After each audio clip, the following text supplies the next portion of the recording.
So I went to church today, and not just any church, a Unitarian Universalist church.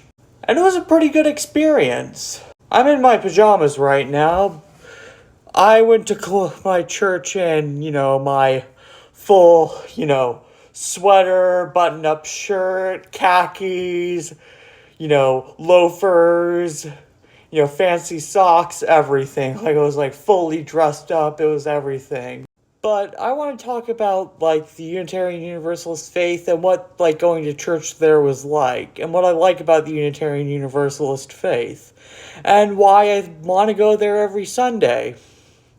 And I want to get the word out there, because I think the Unitarian Universalist faith has a cool history, and more people need to be going there, especially at this specific congregation, because it was a very small congregation, and I think more people need to go. One of the first things that surprised me was that, just going into the meeting was that, how much older than I expected the congregation to be. Because, was the lack of young people my age there. There was, one person who was my age there. One Gen Z person there, which really surprised me. It was mostly baby boomers and older Gen X, but mostly older baby boomers, which really surprised me for, a church that's, really loose, non-creedal, and, really extremely progressive. People were really nice and, really progressive, so even for me as a bi man, they felt really welcoming. But even when I came out as bi, they were really welcoming, oh, my son is gay, my daughter is bi. But as soon as I came in, they gave me these two pamphlets, which are pretty cool.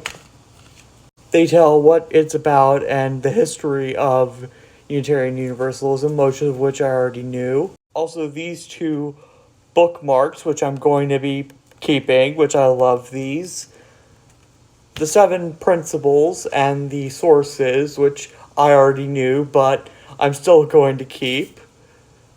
But yeah, I do want to read them to you because I think this really exemplifies what Unitarian Universalism is about now. So first, Unitarian Universalism started off as 2 different denominations of Christianity. And so basically, Unitarianism was a non-Trinitarian form of Christianity that, as non-Trinitarian, it rejected the Trinity and believed Christ was a human. So, believed that God was, one God, so no Father, Son, and Holy Ghost, just one God, and Christ was a human. So, and heck, we've had multiple Unitarian presence. Actually, Unitarianism was quite a big presence in the United States, so much so, it was actually a massive presence in the United States. So much so that we've had 5 Unitarian presidents: Thomas Jefferson, John Adams, John Quincy Adams, Millard Fillmore, and Taft. I forget his first name. And Thomas Jefferson was a Unitarian, despite what Christian nationalists will say. But yes, he was a Unitarian. He was a Unitarian heretic. And he actually had his own Unitarian version of the Bible he made, where he took the New Testament and he cut out verses that referred to Jesus' divinity, and he cut them out so it's just Jesus' life and teachings, no references to his divinity, so he's just a wise human teacher. So in line with the Unitarian teachings about Jesus.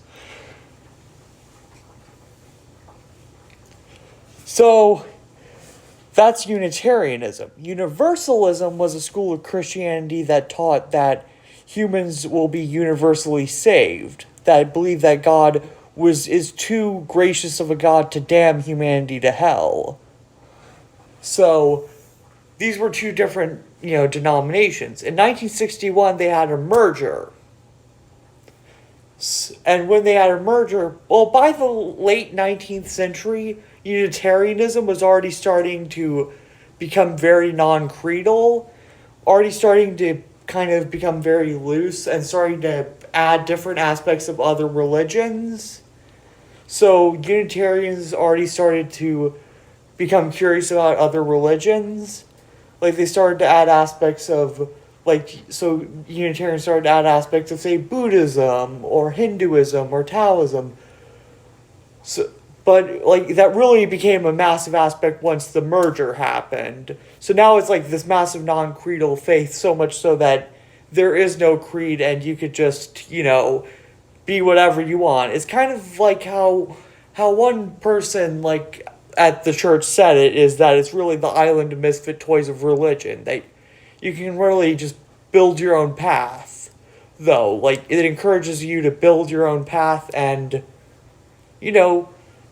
just think for yourself. You could build your own religion or not have a religion. It's really up to you. You can mix faiths, have your own faith. It doesn't matter. You could be a Christian, Hindu, a Buddhist, a mix of all of them, a none of them. Doesn't matter. An atheist, a Buddhist, a mix of anything, doesn't matter. As long as you follow the 7 principles, which are the inherent worth and dignity of every person, the justice, equity, and compassion in human relations, acceptance of one another, and encouragement to spiritual growth in our congregations, a free and responsible search for truth and meaning, the right of conscience, and the use of the democratic process within our congregations and in society at large, the goal of the world, goal of world community with peace, liberty, and justice for all, respect of the interdependent web of all existence of which we are a part, and this is the sources, which the living tradition we share draws from many sources, which is the sources which I mentioned that Unitarians draw from many sources, which is a major part of the idea of religious education, which is a part of the idea that Unitarians draw from many different sources to get wisdom. The living tradition we share draws from many sources. Direct experience from that transcendent mystery and wonder affirmed in many cultures, which moves us to a renewal of the spirit and openness to the forces which create and uphold life. Words and deeds of prophetic people with challenges us to confront powers and structures of evil with justice, compassion, and the transforming power of love. Wisdom from the world's religions, which inspires us in ethical and spiritual life. Jewish and Christian teachings, which call us to respond to God's love by loving our neighbors as ourselves. Humanist teachings, which counsel us to heed the guidance of reason and the results of science and warn us against the idolatries of mind and spirit. Spiritual teachings of earth-centered traditions which celebrate the sacred circle of life and instruct us to live in harmony with the rhythms of nature. So that's really all it. So yeah, it's like a really cool religion that draws from all these different religions and traditions from around the world. I'd say I personally am a panentheist that believes in kind of a god of, a god of Spinoza. By that I mean, the real god of Spinoza, not Einstein Spinoza, but, the real god of Spinoza, the panpsychic Spinoza, who's, a conscious cosmos made of conscious matter, individually conscious matter that connects to a big brain.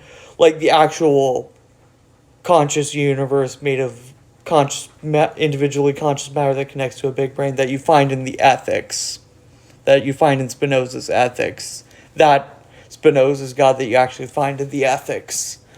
That's the Spinoza's God I believe in, that you actually find in the ethics. Not Einstein Spinoza.